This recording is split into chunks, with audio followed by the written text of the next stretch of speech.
morning, everyone. How are you there? It is always a renewed pleasure to be with you and to deliver you courses. So welcome to this new session. Right?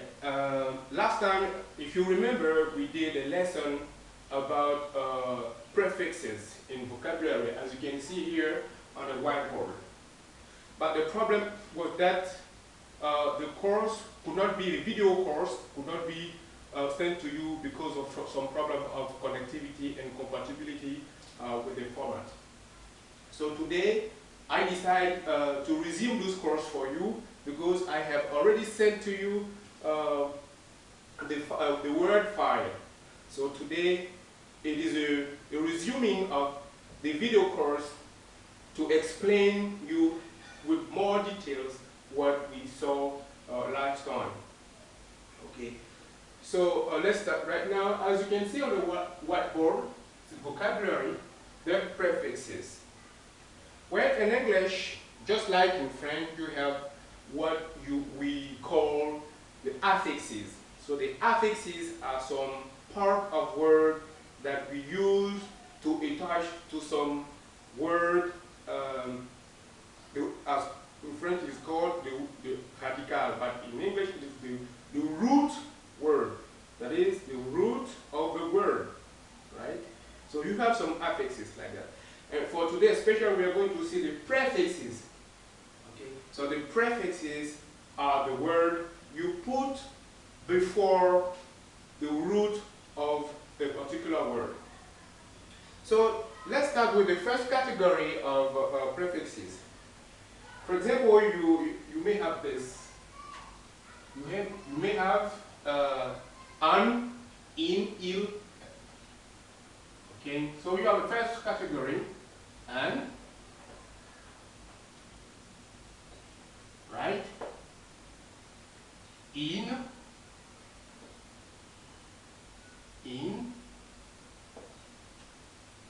il,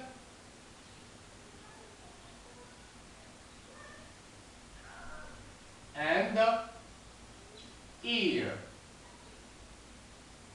right? Right?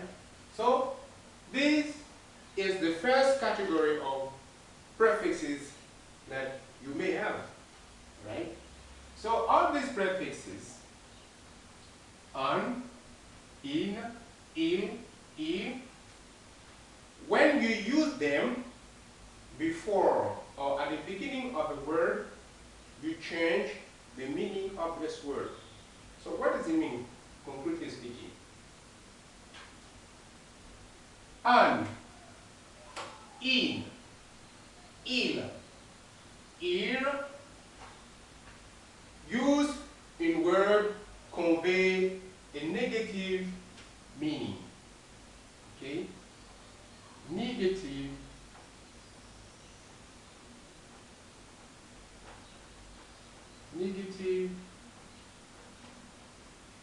meaning.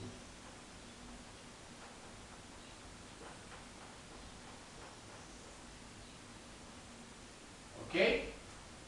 So these words, these prefixes, when you use them in words, they suggest negative meaning. Okay, so let's take an example. Okay? For example, let's consider the first prefix, an.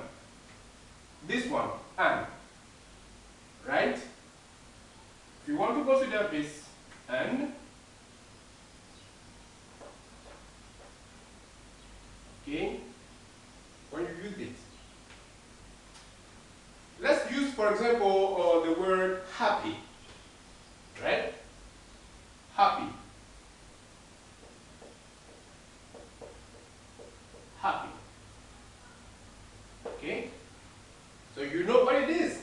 When you are happy, it means you are, you rejoice, you are happy, etc.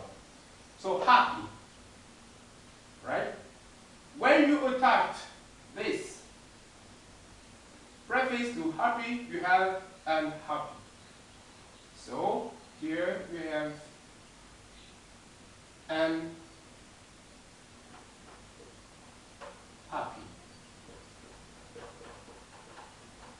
unhappy, right?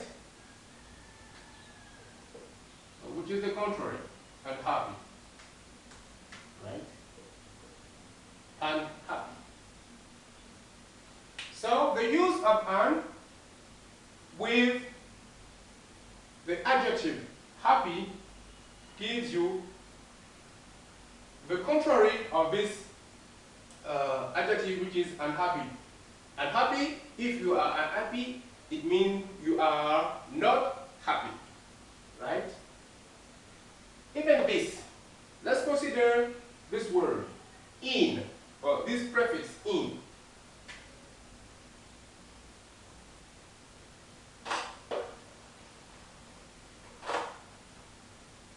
In, right? In. Okay? Another example, visible. Visible. Visible. Right? Visible. As you can see clearly, can you see? Here, visible. With the contrary, invisible. Right? Invisible.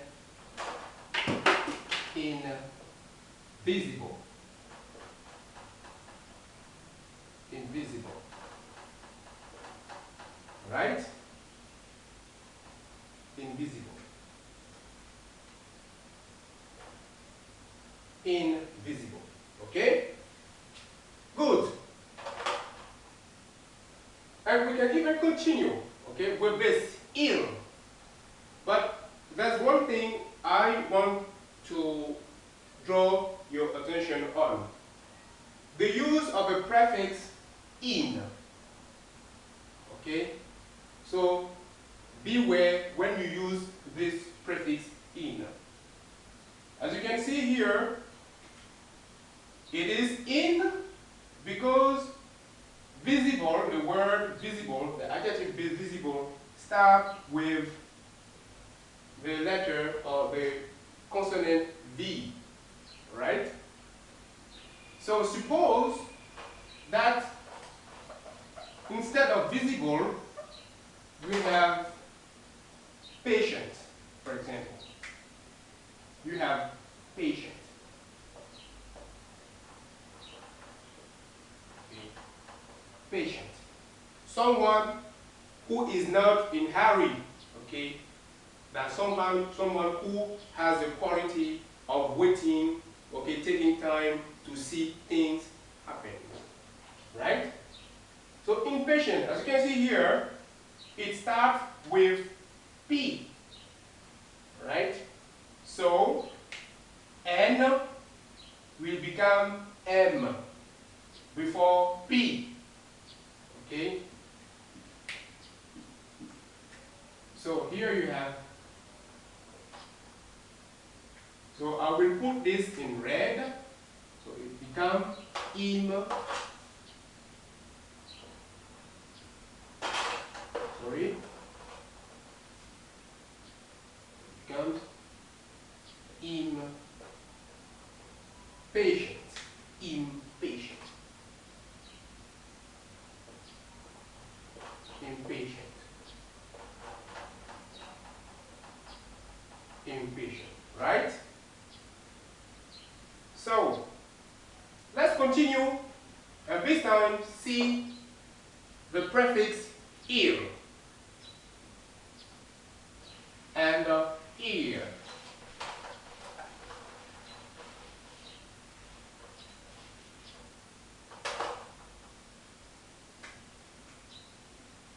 Ear. Okay? Ear. So you use ear before word like legal. Okay? Legal. Okay? So legal, it is something, when you say something is legal, it means it is compatible to the law, right? So when you put here in, so it becomes the contrary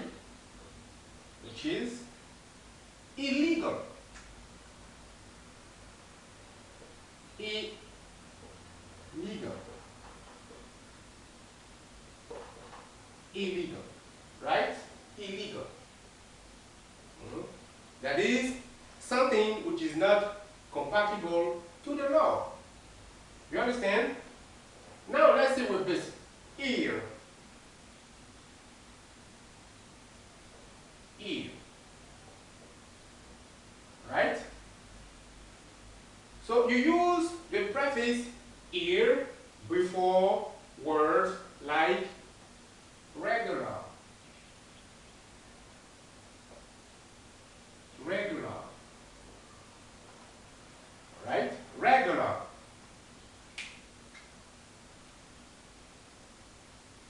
Regular.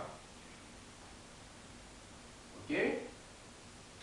So, the contrary, as you can guess, it is irregular. Irregular. Irregular.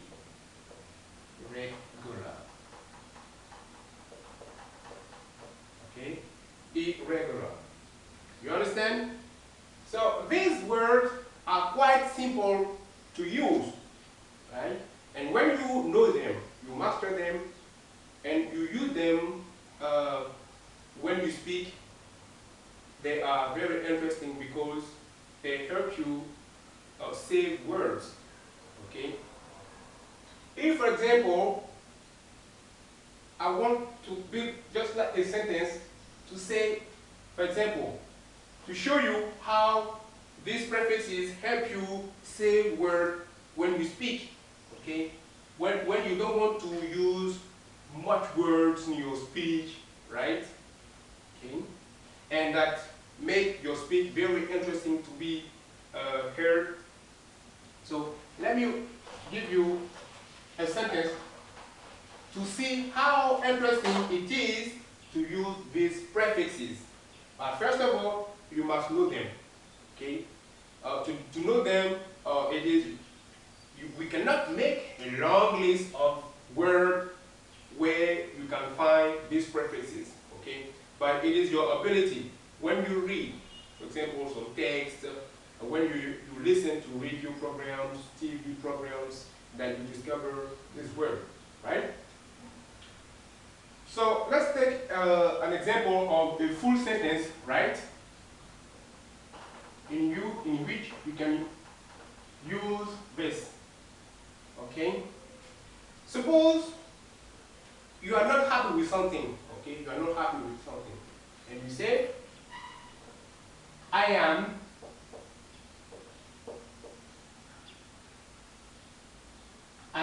not happy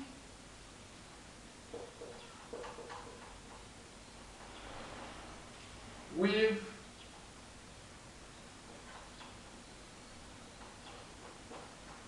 what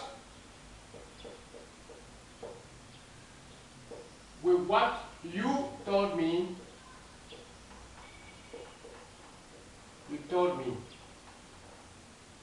What you told me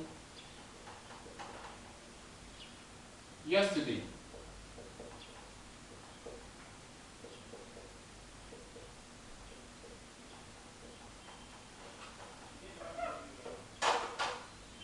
I am not happy with what you told me yesterday, right? So in this sentence, as you can see here, not happy. Okay? Not happy. I am not happy. Okay? And it is true, it is a good sentence. This sentence is correct when you say, I am not happy with what you told me yesterday. Okay? But you could have used the other way around, that is, the use of an, okay, before the adjective happy. So in this case, you would have had this. I am, alright? I am, and I am unhappy.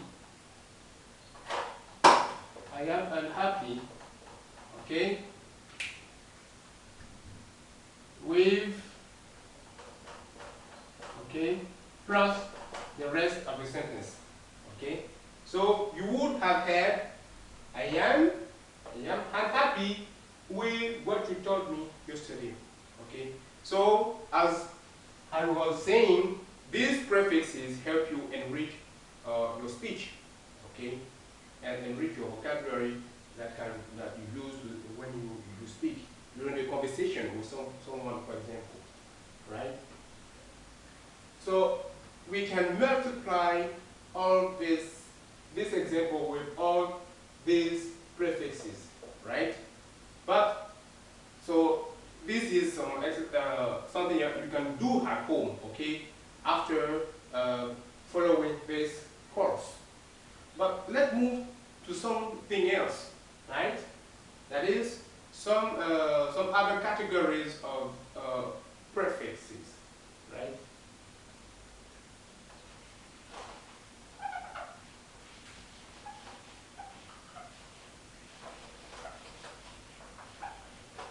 But don't forget, but all these prefixes convey negative meaning, right? Negative meaning. Now let's move to another category of prefix.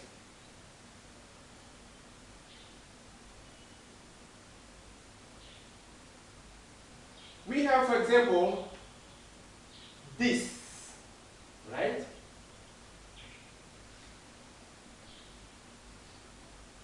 This,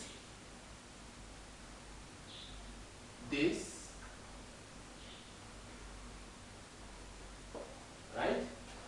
This,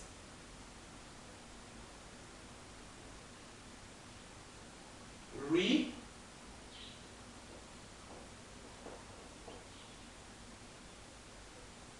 over,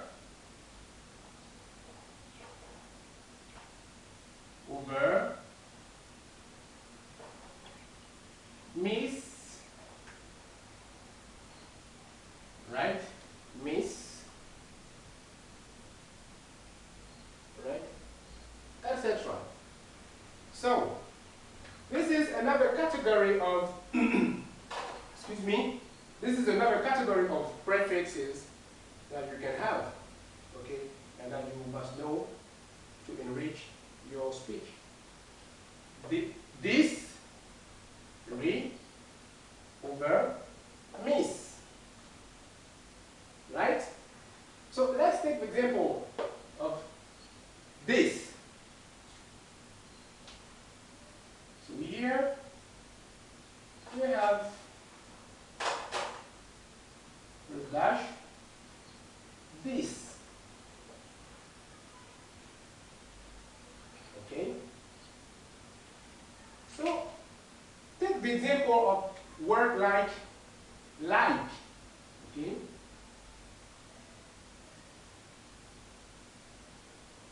Like.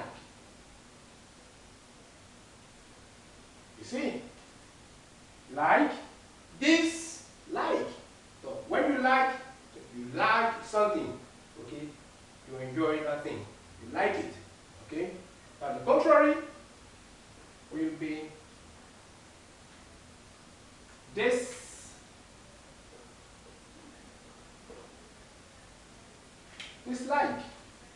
okay? As you can easily guess, dislike, right? Dislike. You see? Okay, good. Now, let's stick with this re.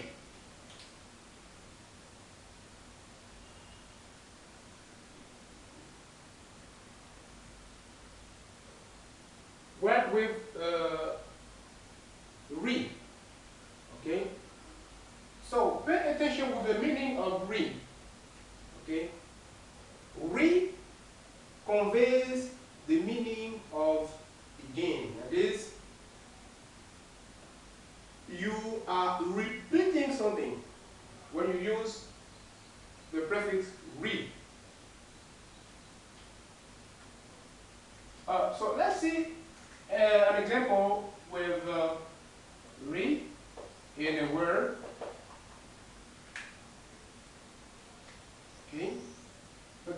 take.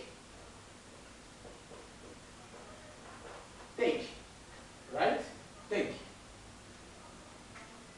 So when you add the prefix re to take, you have, as you can guess, retake. Okay? Retake. That is, you are taking it for the second time.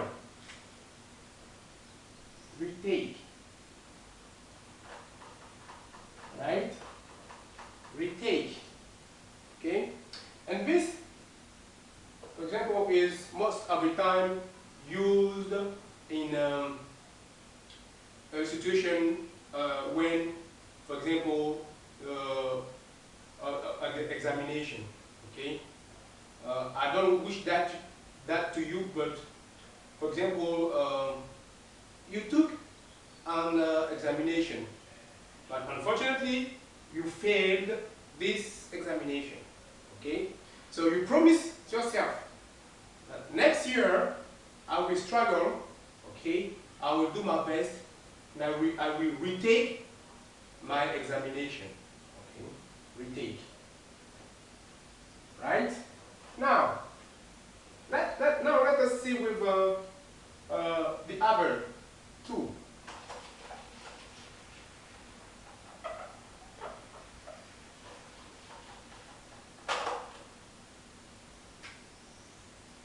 Over. Okay? Over. So here, the prefix over suggests that something which is too much. Okay? Too much. That is, it is beyond the normal level. It is too much. Right? So let's see, for example, a word when we use over.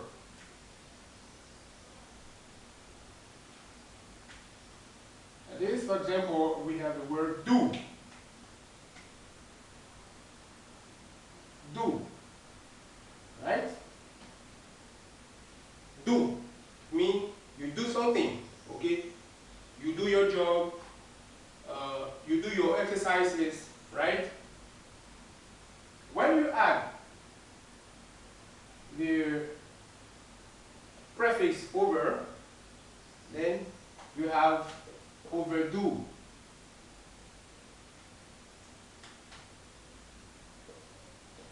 Right? Overdo. Okay? Overdo. When you overdo, it means you are doing too much. You are exaggerating, right? You are doing too much. You are exaggerating, right? Okay. Now, let's see miss. Miss. Right? So, with this prefix, this prefix suggests a meaning that is something you did but was not correct. Okay? Something you did that was not correct. Okay? Something you did badly or incorrectly. Right? For example, let us consider the word understand. Okay?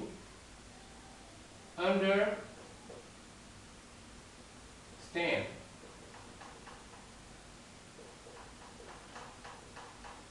Understand. Right? You see. Understand. When I speak, you listen to me, you hear, and you understand. You see.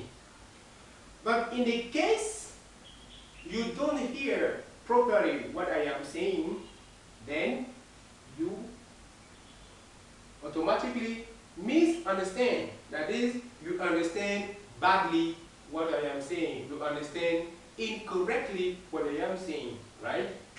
So you have the contrary, misunderstand.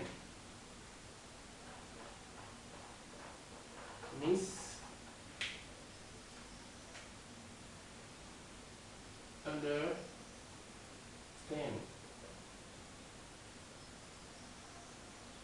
Misunderstand, right? Misunderstand. Okay? So, this was, these were the other categories of prefixes that I wanted you to know and master. Okay? So, what is interesting with these prefixes, as I was saying, is that they help you say word. Okay? Instead of saying, I don't understand you, you simply say, I misunderstand you. Okay? Okay? But if you use the negative form, I don't understand you, it is not a problem because this sentence is correct. There's no problem with this sentence. But it is also good to know the two ways, right? That is the affirmative way and the negative way. Okay? When you say, I misunderstand, actually this sentence is not the form of a sentence. You have the impression that it is an affirmative sentence, but if you look at clearly, and if you look at closely the prefix, then you understand that in fact it is a negative sentence, right? But they help too much. Okay, they help much in enriching your speech, enriching your vocabulary, right? So, as I was saying, that all of these prefixes, okay, it is a recall, all these prefixes suggest negative meaning, right? Even though in the sentence you have a feeling that it is an affirmative sentence, but they suggest negative meaning, right? And they are very interesting. It is very interesting to know them. If you know them, then, well, you become more and more equipped with vocabulary words in English that can help you, that can enable you express yourself in any kind of conversation situation, right? So this was what I wanted you to discover today, okay? As I was saying, but it doesn't really matter. Last week I sent you the Word file of this course, okay?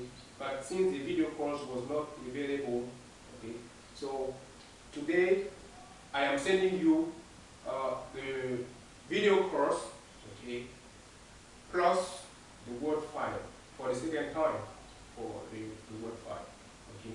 So you go through the video, you open the video, you watch the video with the explanations, okay, while reading through the Word file. So you open the Word file, okay, in a window, small window, and you follow the explanations.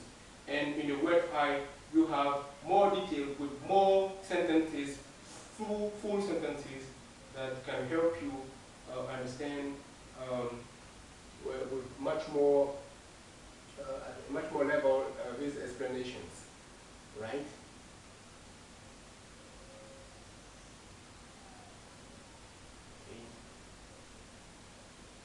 So that was what I wanted to share with you today, and it has been a real pleasure for me to share this with you, and I encourage you to continue.